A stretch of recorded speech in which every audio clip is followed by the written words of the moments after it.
Good evening, everyone.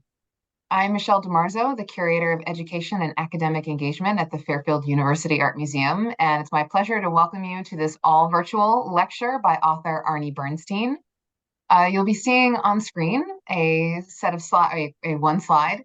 I want to remind everyone who's watching, if you are local to the Connecticut area and have not yet come to visit the exhibition In Real Times, Arthur Szyk, Artist and Soldier for Human Rights, the show is up through December 16th. And starting tomorrow on November 1st, every Thursday we will be open extended hours all the way through to 8 p.m. Our normal hours are Tuesday through Saturday from 11 a.m. to 4 p.m. So if you are nearby Fairfield, Connecticut, we hope you will be able to visit us at this show. If you can't, however, you can visit our website, which is on screen, fairfield.edu/museum/Szyk. You can take a virtual tour of the exhibition. You can read the exhibition brochure. And you will also find there an embedded YouTube playlist with all of the recordings of the events that have taken place with relationship to the show. And in fact, tonight's talk will also wind up on there in the next few days. There is one artwork in this show that I wanted to highlight because it gives a direct connection to what our speaker is going to be sharing with us this evening. And many of you who have seen any of the prior programs about the show will recognize Arthur Szyk's 1941 drawing Madness, showing Hitler around a globe, placing Nazi flags in various parts of that globe, surrounded by Goering and Goebbels and other figures. But we had the keynote lecture to our Arthur Szyk Symposium was given by Stephen Luckert, who's a curator at the U.S.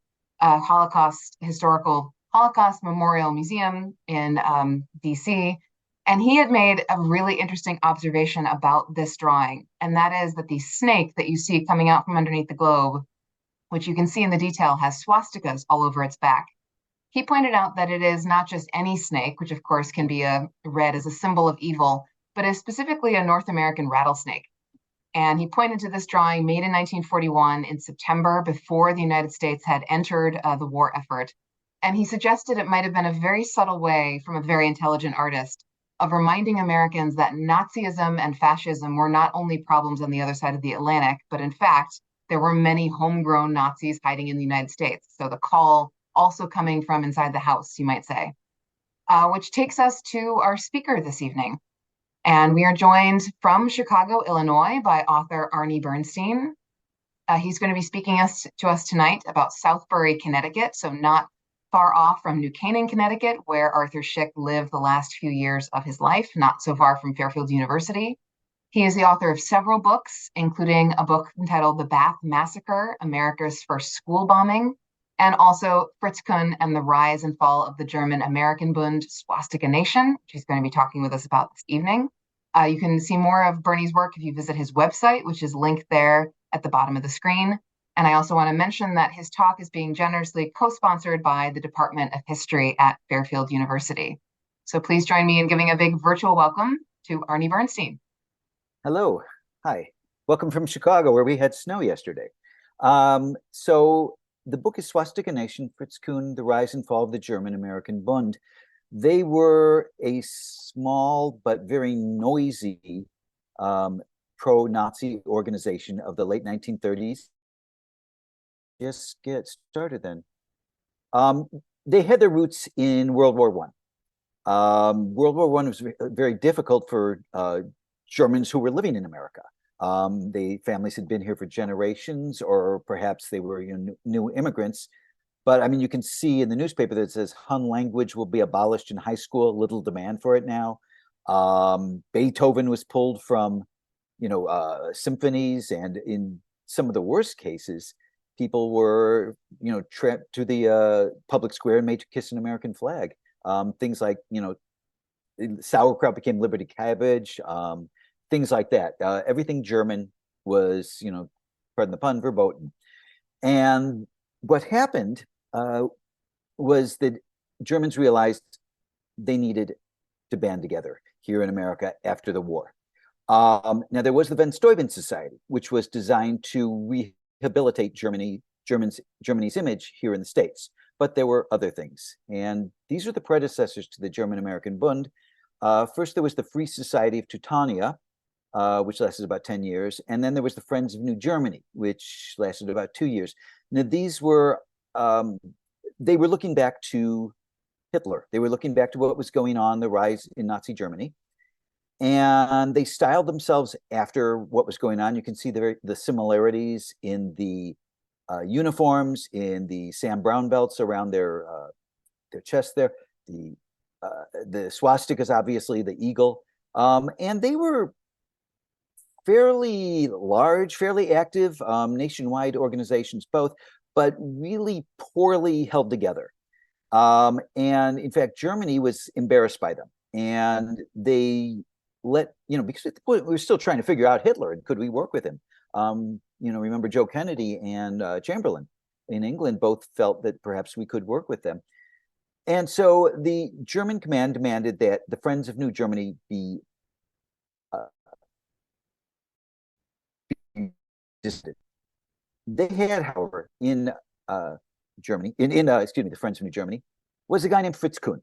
Fritz Kuhn became the Bundesführer of the German-American Bund. Now, he had been he grew up in Munich, came to America via Mexico. He had been caught stealing from his fellow students, and then his employer, but the employer took pity on him and helped him get to Mexico, which was a common way for Germans to come to America. They would go to Mexico, they would come, they would work there for a while, establish themselves, and a lot of them went to Detroit, where Henry Ford had his factories and hospitals and things like that. And of course, Henry Ford, the author of The International Jew, notoriously anti-Semitic. And Kuhn got a job at the Henry Ford Hospital. His training was as a chemist, and so he got work as an X-ray technician. He joined the Friends of New Germany chapter there and insisted if this organization was going to survive, they had to emphasize their American ability, that they were Americans first, similar to any other kind of organization, Italian Americans, Polish Americans. So he wanted to assume that they were Americans. When the Friends of New Germany was disbanded, he saw the vacuum and came in and reformed the organization as the German-American Bund. Now, it says he's Bundesführer. Nobody could be called Führer except Hitler. The other groups, they called their leader president. Well, he wanted that title. So he became the Bundesführer, Führer of the Bund. Once they formed in 1936, they decided they had to get to, they wanted the blessing from Hitler. Now, so they were formed in April. In 1936, they went to the Olympics there. This is a famous photo of Kuhn meeting Hitler. Here's a sentence you will never hear anywhere else. To Hitler's credit, he didn't know who these people were. They had an old friend of Kuhn's had gone back to Germany, had repatriated back to Germany, and he pulled some strings so that the group could meet with Hitler. This was a standard grip and grin photo that any politician did. And Hitler had no idea who these people were. Here they are, if you're, and he's going to come in and they'll tell you what they're doing in America. Great.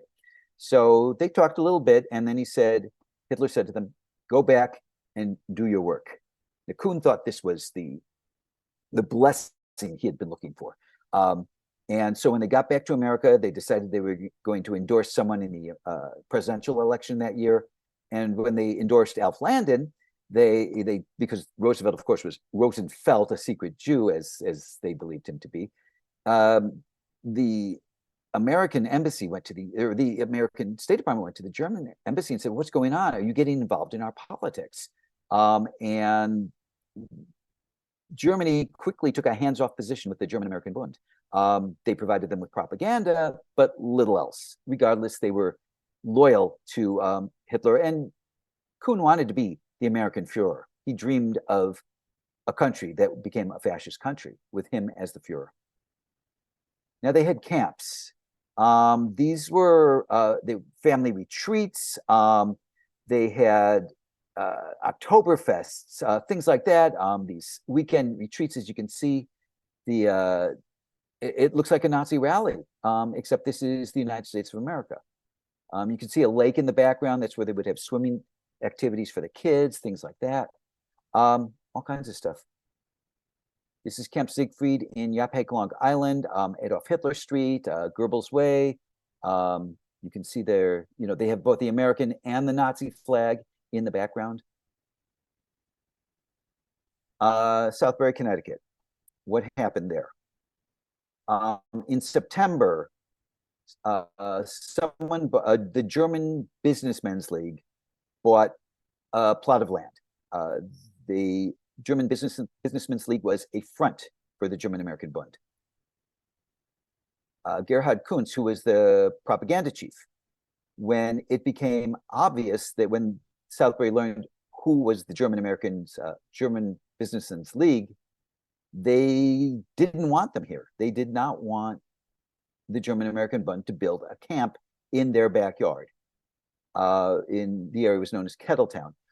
You can see that this was a letter that he wrote to Reverend Lindsay, MEN Lindsay, and he was the kind of the leader of the opposition to this, although there was a lot of opposition to this. People rallied behind Reverend Lindsay. And you can see the letter is really polite. My dear sir, kindly pardon my delay in enumerating with you my connection with the recent visit, et cetera, et cetera, et cetera. Very polite, but also very sinister in the same way. This is Reverend Lindsay, who was the pastor at the South Britain Congregational Church. Still, this church is still there, a very active church. It looks exactly the same as it did in 1937. And here's what they wanted to build. They wanted to build Camp Bernstein. This was going to be one of their largest camps in the country. You can see there's the arrow that's at the my left-hand side says to South Britain. You can see the streets there. They bought it. They started clearing land. People noticed people working there, and then they realized, some investigation. They realized was going to be the next German-American Bund camp. Now, these camps were all over the country. There was, as I say, there was Yaphank, there was Siegfried in Yaphank, Long Island. There was Camp Norland in New Jersey. Just north of me was Camp Hindenburg in Milwaukee, Wisconsin. And they had them out in LA. They had, they're between, depending the figures you want to believe, there were maybe 20 to 30 camps across the country, some large, some not so large. And the children at these camps, they were like the equivalent of the Hitler Youth.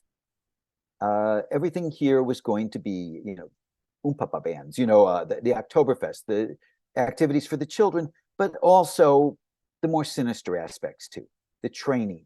Again, they believed that they were going to be the Nazi Party of America. They would be ruling America eventually. So that's what they were planning for Connecticut. However, Connecticut fought back, and Southbury fought back. It was the only case in the country where people fought back and said, no, you're not going to build this in our backyard. Nowhere else in the country did that happen except in Southbury, Connecticut. Got a lot of news coverage. Nation's largest pro-Nazi camp started in Southbury by German-American Bund. And that's a group of people who were, you can't really see the photo too well, but they were taking photos of them, at the site. It never got built. Just to be clear, it never was built. And as you can see, it says ministers fighting it. Two religious leaders today added their protest to the rising storm of indignation over the proposed Bund camp in their town. This was a pamphlet that was put in every mailbox in Southbury. It was handwritten, you can see, and mimeographed, back when we had mimeograph machines. And every citizen and resident of Southbury, attention, the attached article describes an organization which proposed to overrun your town. Please read it and then decide whether or not you want the swastika and goose steps thrust upon you, whether you want your land values depressed. If you do not want these things, which the German-American Bund carries with it everywhere, attend the town meeting next Tuesday afternoon and do your civic duty. The Kettletowners were supposedly the organization. It actually was one guy who was a lawyer out of New York who had a summer home in Southbury and was concerned about his property rates, and also, of course, about the Nazis as well. And he included this. There was like a 4-page article, magazine article, and this went to every single mailbox in Southbury. people started writing from all over the country to Reverend Lindsay and other leaders throughout Southbury. This one is particularly disturbing. You see, it's blacked out. The name is blacked out. Reverend Lindsay did that deliberately. He wanted to keep the letter for the record, but he also didn't want this poor man identified with it. And I'll read it to you. This is written on hotel stationery. If this person was staying at the hotel, we don't know. And actually, this letter came after the meeting that I'm going to describe, but I think it's important that I read it first. Dear Reverend Lindsay, I read with pleasure and understanding of your courageous stand against the invasion of murderous Nazis. My father, God bless his soul, was a Protestant minister in Frankfurt, Germany. He refused to give up teaching of God. He was brutally thrown into a concentration camp. I was attending university at the same time. I was dismissed from school and came home. The first week, they inject a virulent disease germ in my father's arm. In his own words, he told me. 2 weeks later, he was dead. My mother, God bless her soul, was held in prison for 3 days. She came home very sick. I could get no German doctor to visit her. They were afraid. One night, a friendly Jewish doctor came in danger to his life. He said it was too late even to go to the hospital. She died the next week. Both my parents are strong, healthy people. My two sisters, 15 and 17, were taken by the stormtrooper officers' barracks to satisfy their degenerate, bestial desires. Such news you never get outside Germany, but it is true. It is the fate of all daughters whose parents do not bow down to pervert Hitler. My young brother, 9 years old, I never saw again. I escaped from a labor camp from Czechoslovakia. Friends got me into Russia, and more friends got me to the United States. But here in the beautiful country, evil Nazis are strong too. It's 3 years I find almost complete happiness. A wife, my dear Reverend, a child, a little bit of it was cut off. My dear Reverend Lindsay, you and your parish are so fortunate to have acted wisely. As God is my witness, the coming of the Nazis is the breeding of hatred, violence, intolerance, paganism, all contrary to the teachings of God and the Constitution of the United States. Swastika flag desecrates the very ground it flies over. The beautiful flag of your state reminds me of my former homeland. Warn your friends in other parts of the states to not let the Nazis gain a foothold. It will mean the beginning of the end. The Nazis are stronger than your police because they do not abide by civilized law. My dear Reverend, holiday greetings to you from the sons and daughters of true Germany for life, liberty, and the pursuit of happiness. And he signed it. And then P.S. Please do not mention my name to anybody. My life wouldn't last long. So people were scared. I mean, they were really frightened. And in fact, Lindsay got one letter that he destroyed. I spoke with his daughter, and she said it so disturbed him that he burned it in the fireplace. Now, there was significant pushback. They wanted these people out. And you saw that letter that I sent before. Well, Gerhard Kunz, K-U-N-Z-E, as opposed to Fritz Kuhn, and other members of the German-American Bund, inner circle, Kuhn's inner circle, to Southbury to try to convince, Reverend Lindsay and the town officials that this camp would be great for Southbury. There was one moment where his daughter Lois told me, it was this funniest story, that he was saying he was in Lindsay's living room trying to convince him that all the good Aryans would be coming here, and Lindsay kept saying, no, we don't want you people here. He said, but every good Aryan knows that we should be here. And out come his three daughters, as if on cue, all blonde-haired, blue-eyed, laughing.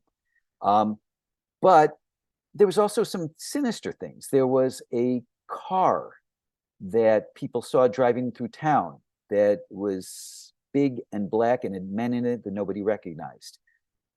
There was thought that somebody had broken into the Lindsay house at night. They couldn't figure out what was going on, but something just didn't seem right.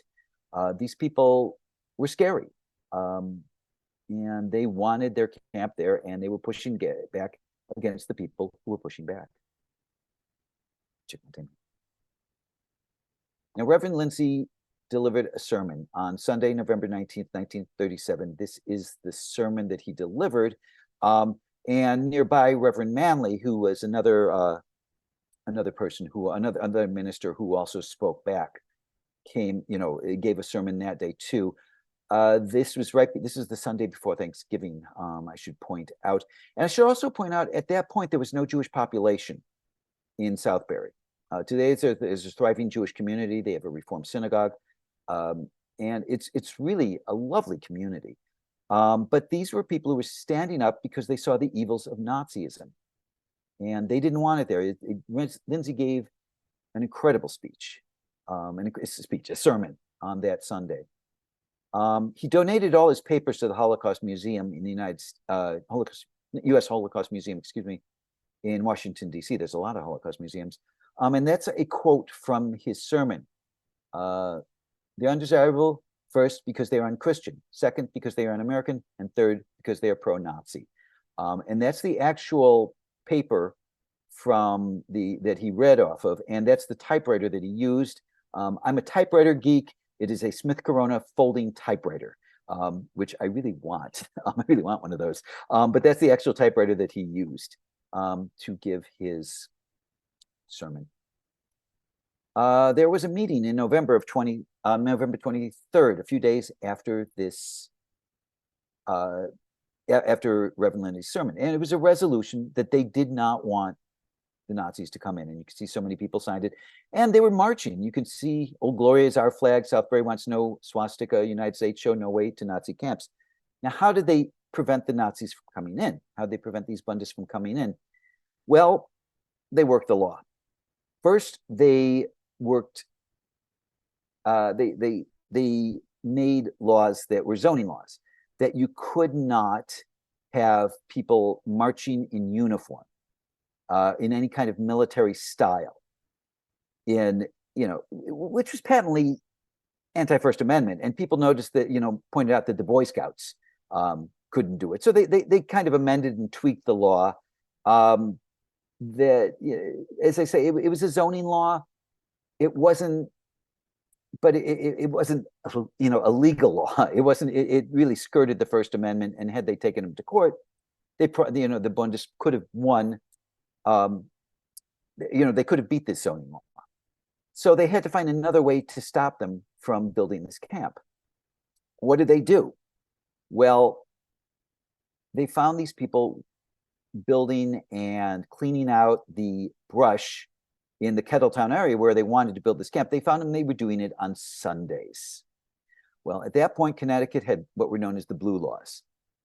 You couldn't work on a Sunday. You couldn't do those kinds of things on Sundays.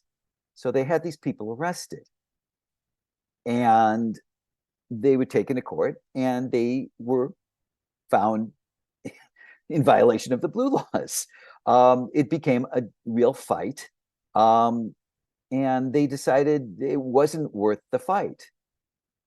And consequently, between that and between the arrests, between the fight, the pushback from the town, there was no, they ultimately decided not to build the camp in Southbury, Connecticut. Again, this was the only town in the United States that pushed back and said, "Not in our town." They were all over the place, but not in Southbury, not in Connecticut. And of course, it's not official unless it's a movie. The March of Time, the newsreel of the day, for younger people, there was no television. Obviously, for news, you would go to the movies, and they would have a newsreel that would show, the various news of the week. March of Time and Louis de Rochemont, who ran the March of Time newsreel, was really concerned about Nazism and wanted to put a stop to it. So he included what happened in Southbury in this newsreel, and he had them recreate the meeting. Lindsay gave part of the speech that he gave at this meeting. They showed people standing up and giving their points of view on how they didn't want these people coming in. They filmed their stuff on January 5th, and I believe the film came out on January 19th. This was the exclusive New York premiere of it. I'm sure people came from Connecticut to see it as well. This was a major news story across the country. And now last November, actually it's about a year ago now, there was a celebration that was held. I got to come to Connecticut and speak on it, which was quite exciting. It was the 85th anniversary on how Southbury stood up and spoke up against this Nazi camp, this training camp, this, whatever you want to call it. It was awful. And this was a plaque that was put up in front of the church. And it says, Southbury stops Nazi training camp in 1937. In this church, the citizens of Southbury met for a special town meeting on November 23rd, 1937. Created a zoning commission to prevent the establishment of Camp General von Steuben by the German-American Bund, pro-Nazi organization. Camp was planned in the Kettleton area of town as the largest Bund camp in America. Second meeting followed with the residents adopting a resolution against the Bund, which received unanimous support. Reverend M. Edgar N. Lindsay, and he's also known as M.E.N. Lindsay, pastor of the South Britain Congregational Church, was instrumental in leading the town in denouncing the Bund, declaring Nazism to be unchristian, un-American, and an insidious menace. After bold actions taken by the residents of Southbury, the Bund abandoned the campsite, never to return. Southbury was the only town in America known to take such action. And it's quite a story, and it's quite, it says a lot about the people of Southbury that they stood up and fought this. And again, as I said, there were no Jewish residents in Southbury at the time.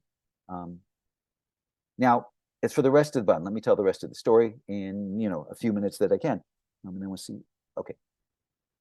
Now, Walter Winchell, I'm sure you've heard of Walter Winchell, the bon vivant Broadway columnist. He was considered one of the most feared men in America. A single sentence from his column could, make or break a Broadway show. Politicians courted up to him, gangsters coddled up to him. But he recognized very early on the danger of Hitler, and he started writing. Because he wasn't bound by the ethics of regular journalism because of his column, he wrote the most scathing things about Hitler, and just turned him into a buffoon. Hitler was furious with him. They called him, a dangerous man in Germany. He was a considered enemy in Germany, which Walter Winchell, of course, enjoyed thoroughly. But then he caught on to Fritz Kuhn and started writing a lot about Fritz Kuhn and the German-American Bund. And Kuhn, of course, hated Winchell. He, as a result, the two of them basically went at it in public. And Winchell's really one of the great heroes of the German-American Bund story. He, of course, he's not remembered well because of things he did with Josephine Baker and the communist witch hunts, but he is a genuine hero in this story, as are Meyer Lansky and Lungi Zwillman and other members of the Jewish mafia. They were bad guys. There's, I don't make Robin Hoods out of these people, but they did not like what they were seeing with the Bund. And they did not like seeing these Nazi rallies, these Nazi marches, in their towns. They were approached by Nathan Perlman, who was a congressman and then a judge in New York, and Rabbi Stephen Wise, who was leader of the Reform movement. Now, this is according to Lansky. I did, when I was writing this, I deal with two people that didn't talk, the high levels of the mafia and the high levels of organized Judaism, as I teased my rabbi, and she said I was correct on that point. But in any event, Wise and Perlman approached Lansky and said, listen, you boys have means and methods we don't know. Could you take care of these Bundists? We'll pay you. Lansky said, you don't have to pay us. We'll take care of this ourselves. And they did. They busted up Bund meetings. They, broke legs. They broke heads. They did what they had to do. It was a real moment of glory for them. Longy Zwillman, who was sort of like the Jewish Tony Soprano, he ran Jersey, was another one. Mickey Cohn out in LA was another person. And there was a guy here in Chicago named Jake Rubenstein, who was a sort of, he was a low-level guy, but he hung out at a pool hall the mobsters hung out at. And when they would get the call, they said, hey, they're meeting here. Jakey Rubenstein would go out and he and his pals would beat the living daylights out of these guys. His brother later said he would come home covered in blood and just happy as could be. Jakey Rubenstein later changed his name to Jack Ruby and moved to Dallas, and you know the rest of the story. All of this stuff, by the way, was in the Warren Report about Jakey Rubenstein and the German-American Bund. And as I like to say, it's the only true thing in the Warren Report. Now, back in Chicago, there was the Chicago Daily Times had two reporters go undercover and join the Bund. They had been born in the Metcalf brothers, JC and John had been born in Germany. So they had German birth certificates. They knew German, and because you had to be German in order to join the American Bund and prove you had German blood, well, they had the birth certificates. They were undercover reporters. They went undercover for the Daily Times.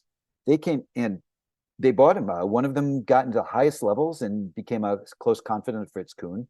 Another one became close confidant at the highest levels here in Chicago. They wrote this scathing report that came out in like 12-part series over between September and November of 1937, about the same time that this was happening in Southbury. It really exposed the Bund for what it was. And Kuhn said, well, it just shows how afraid of us they really are. You know, Kuhn was a master at spinning things, at making things look the best for him. However, I'm just trying to keep time here. Everything led to the rally. And you may have seen footage of this. This was George Washington's birthday rally. This is Madison Square Garden. This was Kuhn's version of the Leni Riefenstahl film Triumph of the Will, which was, of course, the big rally in Munich in the early 1930s. And you can see it says "Free American" on the side there. They, instead of saying, Sieg Heil, they originally said Sieg Heil, but they eventually changed it to "Free America," and it had the same cadence and rhythms as Sieg Heil. Of course, they would hold their hands up. And you can see this place is packed. You can see on stage there are units of kids, the drums and pageant, and pomp and circumstance. You can see the flag on the sides, kind of the Betsy Ross flag, and then the 48 star flag on either sides of George Washington. And in between those two flags is the symbol of the German-American Bund. It's this swastika on top of a pillar. And so these three flags are hanging from, and you can see how enormous they are. There's a reason they're celebrating George Washington's birthday on February 20th, because George Washington, they called him the first American fascist.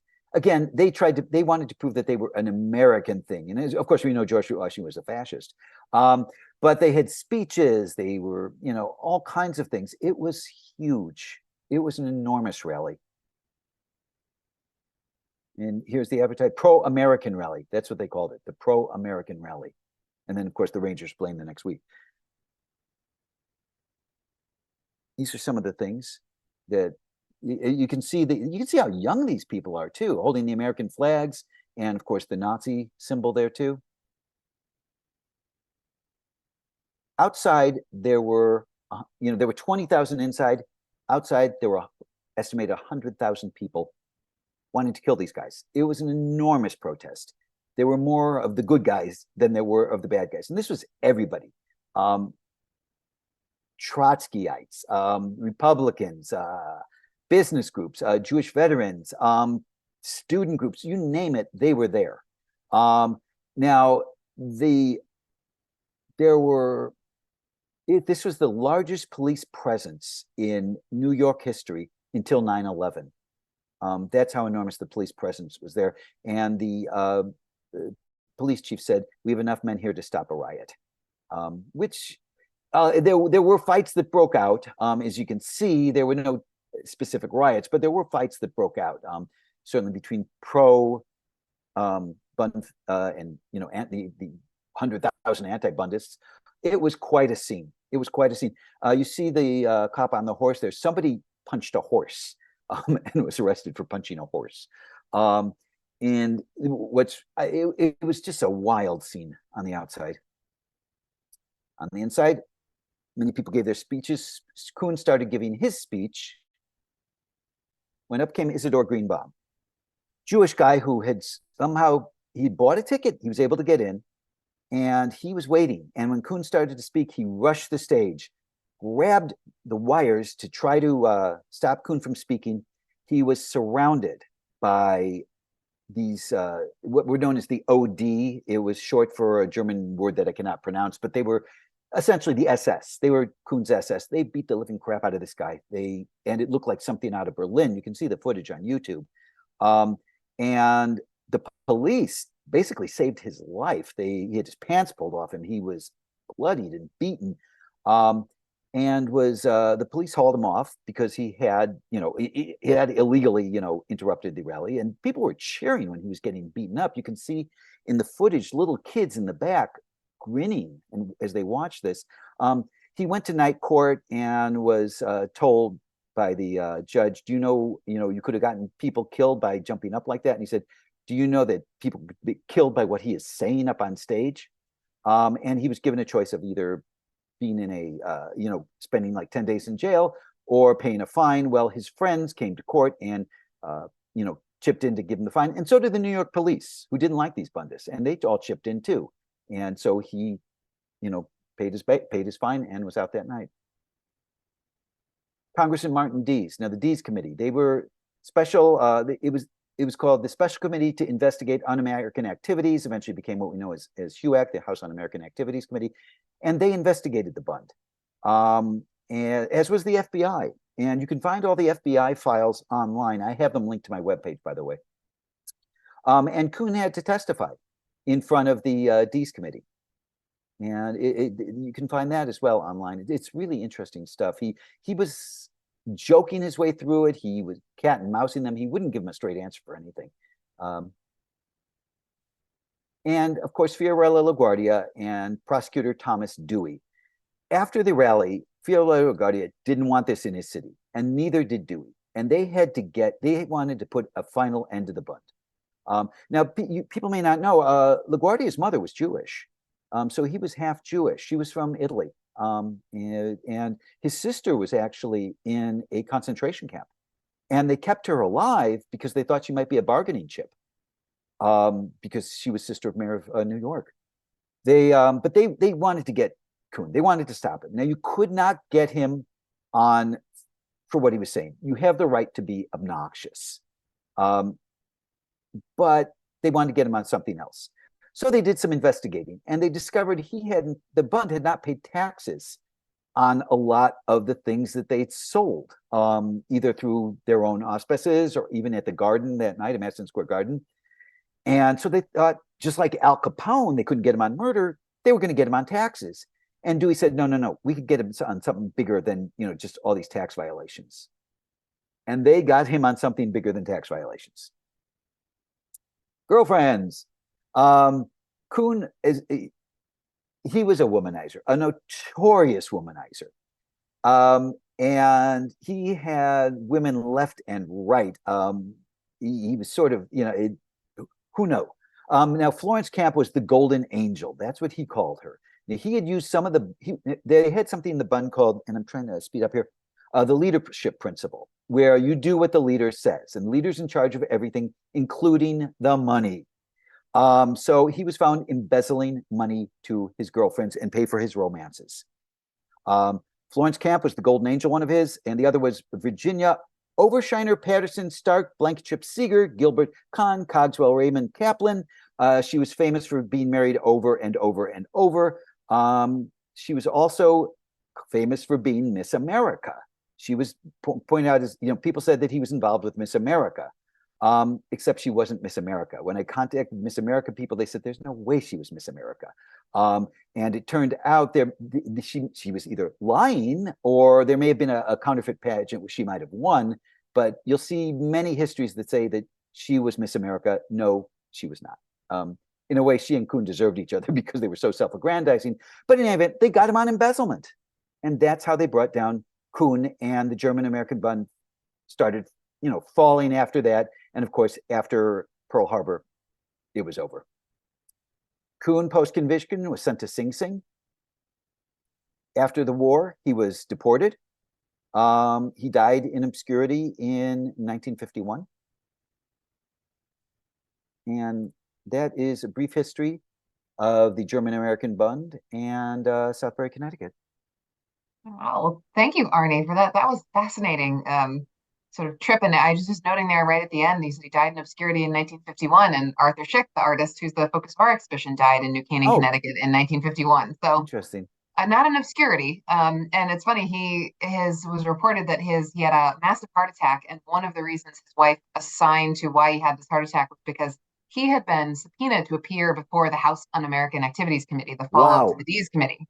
Wow. Because as a recently arrived, European refugee, he had been at dinners in New York where communist sympathizers had also been. And since he had dedicated his life to anti-Nazi activity, anti-fascist activity, he said his wife could not handle the shock and the horror of being called before such a committee. So interesting. That was really fascinating. And I'll invite any of our viewers, if you have questions, feel free to drop them in the chat. I know I have a few questions, but I was really struck by that letter that the that German Protestant, the son of the minister, had sent to Reverend Lindsay, and the things he was saying, considering that, that was before Americans are thinking about things like concentration camps, the idea that this reverend in Southbury, Connecticut had heard from someone whose father was then subjected to some sort of medical experimentation in that camp. I mean, that was just such a shocking document. Right. And this was not a Jewish person either. Yeah. And people knew that bad things were happening. Germany, certainly Kristallnacht which coming up on the, the anniversary of Kristallnacht. And, people were, I have a friend, her mom was one of the 1,000 children who was sent out of Germany. We had an idea, but again, we were still trying to figure them out. And Ambassador Kennedy in England and, Neville Chamberlain were trying to, can we work with Hitler? The war didn't come until 41 after Pearl Harbor. I laughed by then, a little the Nazi bit death machine was in place. You commented that Connecticut manager Southbury, they managed to use not only zoning, which Connecticut listeners will be laughing, like zoning is a perennial issue in our many small towns, but zoning, and then also the blue laws, which we do still have. You up until recently couldn't buy alcohol anywhere on a Sunday, and now it's limited, but you still won't find it. Usually grocery stores are not selling beer, and they can't sell wine. So yeah, we still have many of our blue laws. But the idea that that they were able to sort of weaponize the sort of pilgrim identity, let's say, of the blue laws in Connecticut against the Bund is kind of interesting. But I wonder, do you happen to know when the Bund sold that land in Southbury and to whom? But you know what? I have it right here actually, and I can tell you in a moment. They or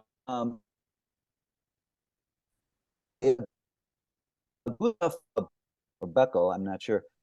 He was the Bund leader for the Connecticut division. After they were forced out, he was given control of it. He said he wanted to build a model community there, but those plans were dropped. It was put up for sale. And it was sold to a guy named George Monk, who was the former leader of the Bund in Stamford, Connecticut.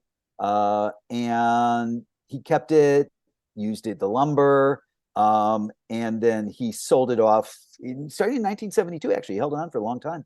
And from 72 to 1980, he sold it off lot by lot to contractors. And it's still there, the Kettletown area. It's kind of brushland. So I'm seeing a question there. After his conviction, was Kuhn deported to Germany? Any ideas about his obscure demise? Oh yeah, he was and he was, stripped of his citizenship after he went to prison, and then he was sent back to Germany and was held in prison for a while and continued his womanizing ways, by the way. His poor wife, long-suffering woman. And he got involved with a waitress in an American base, and she was fired. And he escaped from prison and he disappeared. And people wondered, where's Fritz Kuhn? They finally found him when he was applying for some kind of medical license. And he gave the first name as Fritz, and somebody recognized it. And when he was arrested, the policeman said to him, if you hadn't followed this Hitler guy, none of this would have happened. And Kuhn said to him, and this is a direct quote, "Who would have known that would have ended like this?" He died of emphysema. He was a chain smoker his whole life. And emphysema and heart problems, obscurity. And in fact, we didn't even know that he had died until about 2-3 years later. And Winchell, his lifelong enemy, when Kuhn was deported, he said, tell, and this is how Winchell put it in his column, "Tell Winchell I will live to piss on his grave." And when he got the word that, of course, Winchell put it in the column, and word came several years later that Kuhn had died, Winchell put in his column the word "shrug." That was it. Parallels. Do you see parallels between where we were in the late 30s and right now with Trump and his stormtroopers? I get that question a lot. And here's the funny thing. I wrote an article for Tablet, which is an online Jewish news and culture magazine, in the 2016 election, where I compared him to Fritz Kuhn. Fritz Kuhn was loud and noisy and a lot of followers, but he was a real popinjay who his power was in his own mind and in the mind of his followers. And I compared Trump to him. Boy, was I naive. And I think we all were. And, I read that, I read it after he was elected. I thought, boy, did I get this one wrong. Do I see parallels between what happened with them? And yes and no. The thing about Kuhn was he hung out the shingle, and he was open and he courted the press. The people who follow Trump, yeah, I think they're a breed of their own, but there are those elements out there, the Proud Boys, I can't remember all their names, that,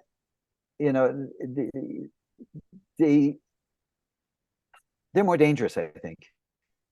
I wonder, Arnie, if you think they're more dangerous because certainly they had their pubs that they went to, their Rathskellers and all their, their rallies and things like that, but they were brought to an end.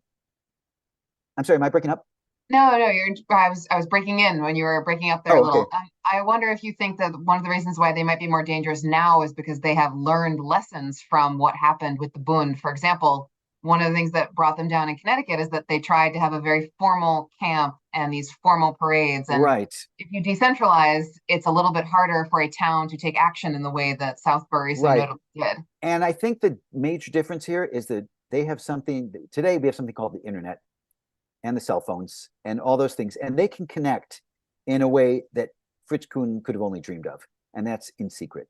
Now it's not so much in secret anymore. And certainly we learned that from January 6th as well. And what happened in Charlottesville, all these things. Yeah, there's parallels, but these, sad to say, it's no secret, these people are more successful today. And they didn't have somebody in the White House, Fritz Kuhn. The people in the White House fought him. In fact, LaGuardia met with Roosevelt to talk about this. They didn't have friends in the White House. They didn't have friends in the highest level of government. They didn't have people looking the other way. And it's much more dangerous today. There's certainly parallels in how, they're the marching and the uniforms and all this, that, and the other thing. And I grew up I went to high school in Skokie, Illinois, in the late 1970s, when there was those mopes who called themselves Nazis who wanted to march, when Skokie had like the highest number of Holocaust survivors in the United States outside New York at the time, and that's why they wanted to march there.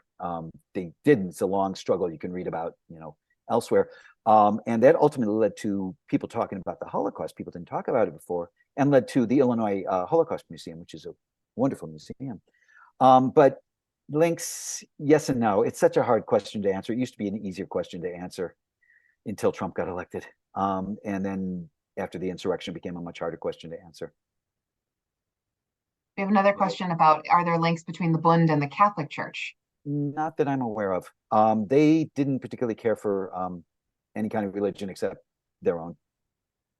I grew up in Middlebury and graduated from high school in Southbury. Never heard the story. Really interesting. And I'm planning outreach to a local high school, historical sites, temple in the town. You can contact the historical society, and I suggest you might want to. I don't know if you could see. It's called No.